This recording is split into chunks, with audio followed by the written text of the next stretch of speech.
Hello everyone, I am Dr. Swati Gupta and today I am going to explain return on equity ROE. Return on equity is a financial ratio that tells us how well a company is using the money that shareholders have invested to generate profit. It tells us how much profit a company makes using the money invested by its shareholders. It shows how much profit a company makes for each rupee invested by shareholders' money. ROE is expressed as a percentage and is used by investors to evaluate the financial performance and growth potential of a company. Formula for ROE: ROE is equal to net income upon shareholders' equity multiplied by 100. What is net income? This is the total profit a company makes after paying all its expenses, including salaries, rent, taxes, and other costs. Shareholders' equity: this is the money that belongs to the shareholders of a company. It includes the money they originally invested and any profit the company has kept instead of paying out as dividends.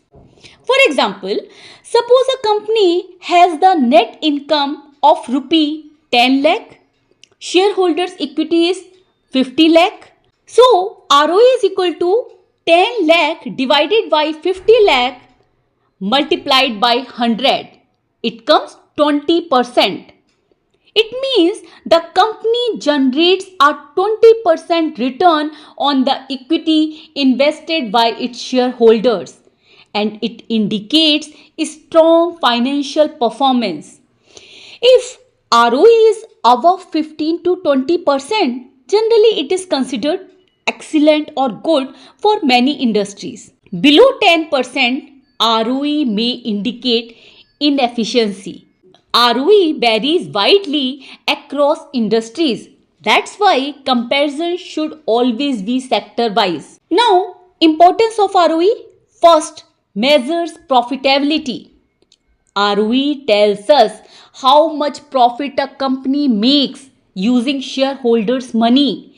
If a company has an ROE of 20%, it means that for every rupee one invested by shareholders, the company generates 20 paisa in profit. Higher ROE indicates more profitable company.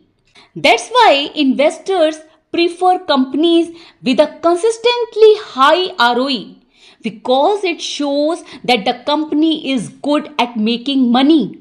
Second, helps investors compare companies.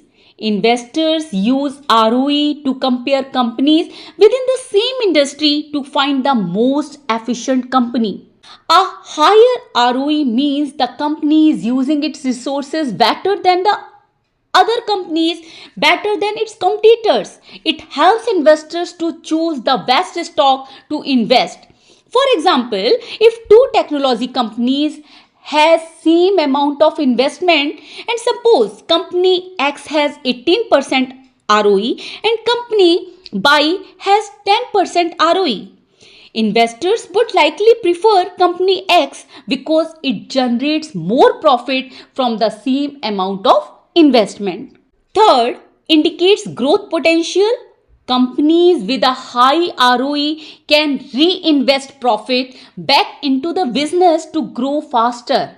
A company with a strong growth potential attracts more investors and increases in value over time.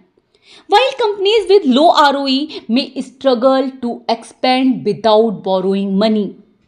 For example, a retail company with an ROE of 25% can reinvest its earning to open new stores, launch new products, or improve technology, leading to faster growth and more profit. Fourth, identifies financial health.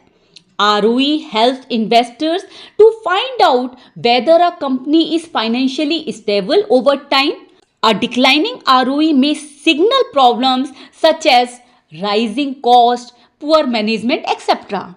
A consistent or increasing ROE suggests a well managed, financially strong company. For example, if a company's ROE drops from 20% to 10% over 3 years, it could indicate that the company is becoming less profitable or facing financial difficulties. Fifth, evaluates management efficiency. A high ROE shows that management is making smart financial decisions.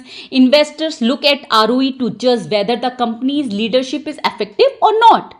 For example, if two companies in the same industries have the same revenue but one has a much higher ROE, it shows that its management is better at running the business efficiently. Now, let's see the limitations of ROE. First, can be misleading. If a company borrows a lot of money, its equity shareholders investment becomes smaller. It makes ROE look higher than it is in real. This can make an inefficient company look more profitable than it is in actual. For example, company A and company B both earn 1 million in profit, but company A has 5 million in equity and its ROE is 20%, while company B has 2 million in equity and company B has taken lot of debt. That's why its ROE is 50%. Even though company B has a higher ROE, it is also more risky because it relies heavily on borrowed money. Second, not useful for companies with losses. ROE is calculated using net profit, so if a company has a net loss, its ROE will also be negative or it becomes meaningless. Third, does not show risk. ROE only measures profitability, but it does not show how risky a company is. A company may have a high ROE, but it also has high debt. So, it may have risk also that ROE does not show. At last, we can say that ROE is a powerful tool for evaluating a company's profitability, efficiency, and growth potential. But investors should always compare ROE with other financial metrics before making some investment decisions. Thank you.